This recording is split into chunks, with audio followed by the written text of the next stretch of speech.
Bonjour à tous. Aujourd'hui, je réponds à une de vos questions. Il y a eu plusieurs fois la même question au sujet des élixirs floraux et des élixirs spagyriques. Donc, c'est quoi la différence entre un élixir floral type fleur de bac et un élixir spagyrique? Alors, là j'ai les deux. Évidemment, là comme ça, on voit pas la différence. Et si vous êtes sensible, en fait, vous pourriez, en prenant un des deux flacons, ou juste en les regardant, ressentir la différence. Euh, En fait, on connaît bien en France maintenant les élixirs floraux depuis quelques années. Il y en a dans tous les magasins d'alimentation bio, il y en a aussi dans des pharmacies. Les élixirs spagyriques, en fait, ne sont pas du tout connus en France. C'est très inhabituel de travailler avec les élixirs spagyriques, alors que c'est très répandu en Suisse et également en Belgique. Donc, pardon, pour les différencier, vous avez énormément de choses en fait. Un élixir floral, type fleur de bac, c'est en fait ce qu'on appelle une solarisation, c'est-à-dire qu'on va mettre quelques fleurs dans un récipient transparent rempli d'eau. Et tout ça, on le met au soleil. Et c'est l'action du soleil, en fait, qui va faire passer des informations de la plante dans l'eau. Et ensuite, on filtre, c'est-à-dire qu'on enlève la plante, les fleurs. C'est essentiellement fait avec les fleurs. En général, il peut y avoir d'autres types de préparation, mais c'est quand même essentiellement les fleurs. Et ensuite, donc, on va ajouter de l'alcool. En général, la moitié d'alcool pour conserver, en fait, tout simplement. Donc, l'élixir floral, on peut le trouver aussi sans alcool parce qu'en fait, on peut utiliser différentes dilutions et, du coup, ce sera beaucoup mieux adapté pour les enfants et les femmes enceintes. On en prend quelques gouttes, en général 3-4 gouttes, 3-4 fois par jour, pendant plusieurs semaines.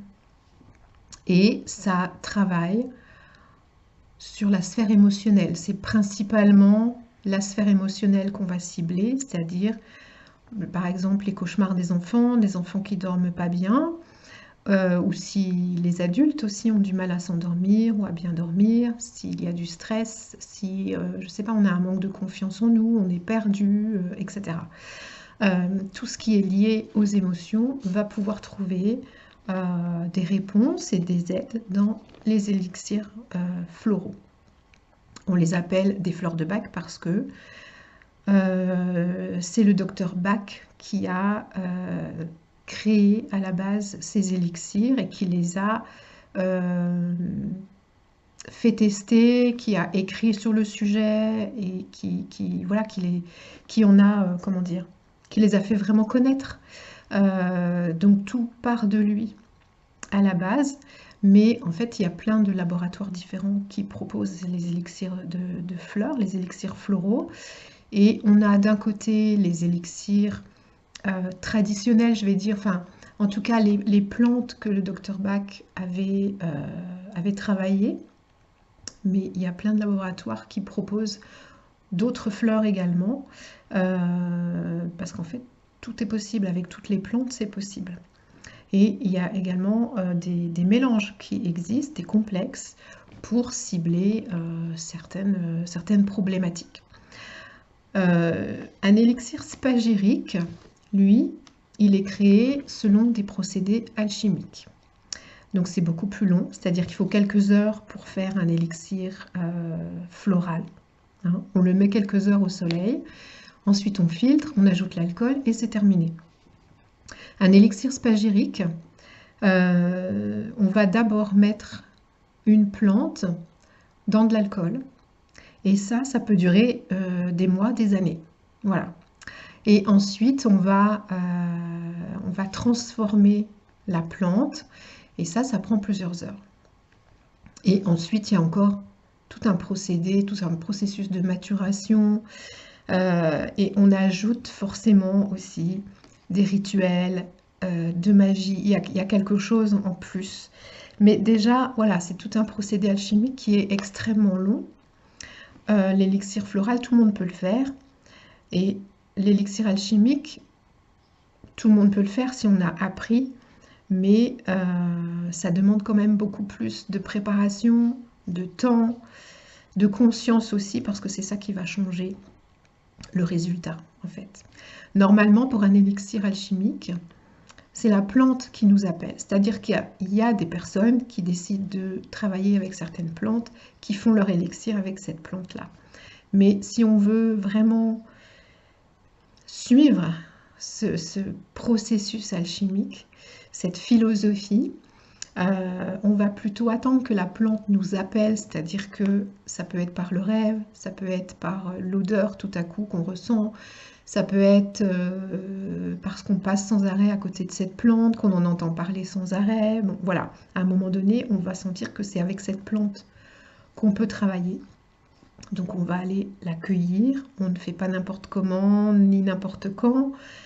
On la met donc dans l'alcool, qui est choisi aussi avec beaucoup de soin. Et là, on laisse, et vraiment, il ne faut pas les déranger, il ne faut pas que qui que ce soit intervienne pendant que cette plante est dans l'alcool. Et c'est également la plante qui, à un moment donné, va se signaler pour nous dire que c'est prêt pour continuer le travail. Donc c'est pour ça qu'en fait, on peut faire un élixir alchimique en prélevant la plante qu'on veut prélever, et puis au bout d'une lunaison, donc d'un mois, on fait notre élixir. Mais c'est pas du tout la même chose que si on travaille vraiment avec la plante, qu'on l'écoute et qu'on travaille avec elle au moment où elle est prête à le faire. Parce qu'en fait, pendant qu'on fait l'élixir alchimique, il va y avoir tout un voyage de la personne qui fait cet élixir. Il y a toute une initiation, je dirais, toute une transformation, c'est-à-dire que la plante va traverser différentes transformations, puisqu'on la brûle, puisqu'à un moment donné, on va ajouter de l'eau, et puis ensuite on va la remettre dans ce qu'on avait préparé au départ, le solve. Et donc, toutes ces transformations que la plante traverse, on les traverse aussi. Donc ça veut dire que quand on fait un élixir spagyrique, on le fait normalement en conscience, c'est-à-dire qu'on est vraiment avec la plante, et on peut avoir des grosses émotions, on peut chanter, on peut danser, on peut pleurer, on peut crier. Si on est vraiment avec elle, en fait, ce processus se fait. Parce qu'en fait, l'élixir spagyrique ou alchimique, on dit qu'il fait remonter nos ombres, en fait, pour que ce soit transmuté. Donc transmuter, c'est un mot de l'alchimie, ça veut dire transformer en positif. Ça veut dire qu'en fait, ça va faire remonter à la surface, ou ça va nous montrer nos blessures, des situations qu'on a vécues, des émotions qui ne sont pas digérées, pas libérées. Et le fait de traverser ça avec la plante va justement les libérer pour qu'on puisse passer à autre chose. Donc, c'est vraiment déjà un processus totalement libérateur et transformateur. Et pour ceux qui ne créent pas les élixirs, mais les prennent, les ingèrent, ça fonctionne juste avec quelques gouttes. En général, on ne fait pas une cure de plusieurs semaines. Tout est possible, mais avec quelques gouttes déjà, il y a des effets importants. Donc du coup, on peut faire une cure de quelques jours, d'une semaine, parfois plus, mais c'est pas aussi carré, cadré que l'élixir floral, parce qu'on a besoin de beaucoup moins de gouttes, de quantité, pour qu'il y ait un effet. Et donc, l'effet de l'élixir spagyrique, il va être sur tous les niveaux, sur le plan émotionnel évidemment, sur le plan physique aussi, sur le plan spirituel, le plan énergétique. Voilà, ça va jouer sur tous les plans. Donc en ce qui me concerne, là, ça fait quelques mois maintenant que je fais des élixirs. Voilà, Je n'arrive pas à trouver les mots en fait pour dire à quel point ça transforme. C'est complètement magique.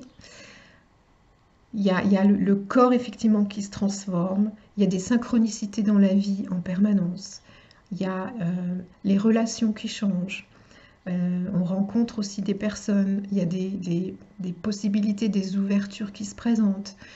Au niveau émotionnel, tout est différent aussi puisqu'on a lâché plein de choses au fur et à mesure. On a lâché plein de blessures aussi. Donc du coup, c'est plus là à nous faire mal, y compris les trucs qu'on croyait oublier, y compris d'ailleurs les trucs qu'on ne savait pas parce que c'était quand on était tout petit, par exemple. Euh, Tout ça s'est libéré en fait au fur et à mesure. Et du coup, bah, ça transforme complètement la vie, quoi, vraiment. Et c'est évidemment le cas également si on prend l'élixir. C'est forcément différent si on les crée, parce que la transformation, elle est vraiment très puissante à chaque fois. Et tout le travail qu'il y a avec la plante, donc avant de créer l'élixir, mais aussi après, euh, il est évidemment plus puissant, plus présent que quand on achète un flacon et qu'on prend quelques gouttes. Même si voilà, la puissance, elle est vraiment, ça n'a rien à voir avec un élixir floral.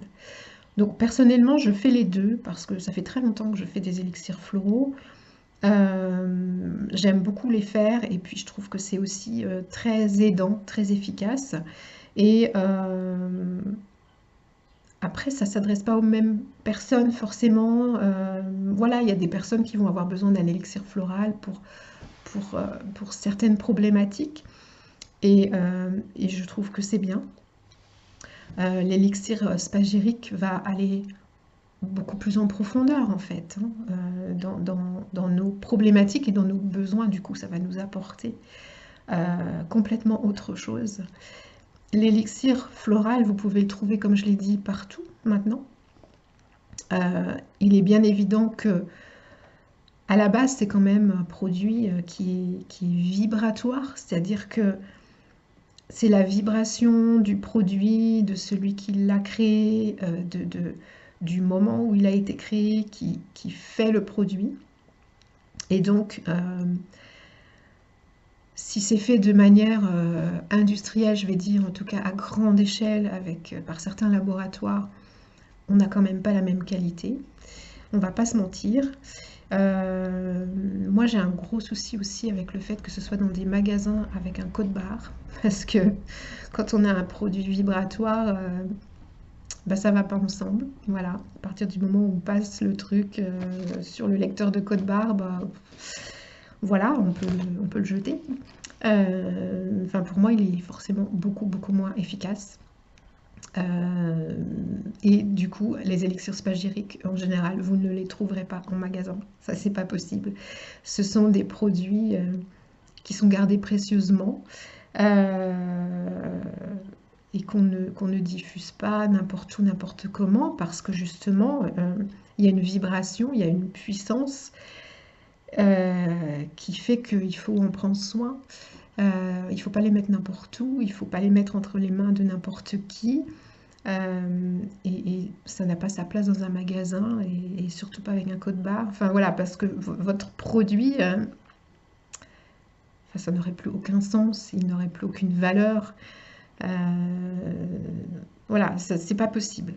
Donc voilà en gros les différences. Euh, je pense que j'ai dit l'essentiel. On voit bien de toute façon avec ce que j'ai dit que ce ne sont pas du tout les mêmes produits déjà dans la création, dans la fabrication, dans le travail qui est fait et dans le travail que la personne qui les crée traverse. Et puis, ça n'apporte absolument pas les mêmes choses. C'est pas du tout au même niveau, c'est pas au même degré. Voilà, donc c'est pas le même niveau de travail quand on prend l'un ou l'autre. On n'aura pas les mêmes résultats, absolument pas. Sachant qu'avec l'élixir spagyrique, vous aurez des résultats au niveau émotionnel et chaque élixir va cibler certaines émotions, certains états émotionnels, certaines humeurs, mais en lien avec des situations particulières, par exemple, ou par exemple en lien avec l'enfance aussi. Donc on retrouve finalement les émotions des deux côtés, mais pas avec les mêmes résultats, pas avec les mêmes objectifs non plus, pas avec le même travail qui est fait en nous. Voilà, donc en fait, c'est à vous vraiment de voir pourquoi vous avez envie de prendre l'un ou l'autre, pourquoi vous avez envie de prendre un élixir, pourquoi vous en avez besoin éventuellement aussi, qu'est-ce que vous recherchez en fait comme résultat. Et c'est ça en fait qui va vous aider à décider de l'un ou de l'autre, sachant que c'est beaucoup plus facile aujourd'hui de trouver des personnes qui vont vous conseiller des élixirs de fleurs, type fleurs de bac, puisque il y a de plus en plus de conseillers et de conseillères sur ces élixirs. Alors que pour un élixir spagyrique, en général, les personnes qui les créent, les décrivent et peuvent vous conseiller en fonction de vos problématiques. Voilà, donc c'est plutôt à vous, là, dans ce cas-là, de les contacter. Et puis, en général, il y a un descriptif hein, pour que vous puissiez justement choisir. Voilà, donc j'espère que j'ai bien répondu aux questions qui m'étaient posées et je vous dis à bientôt.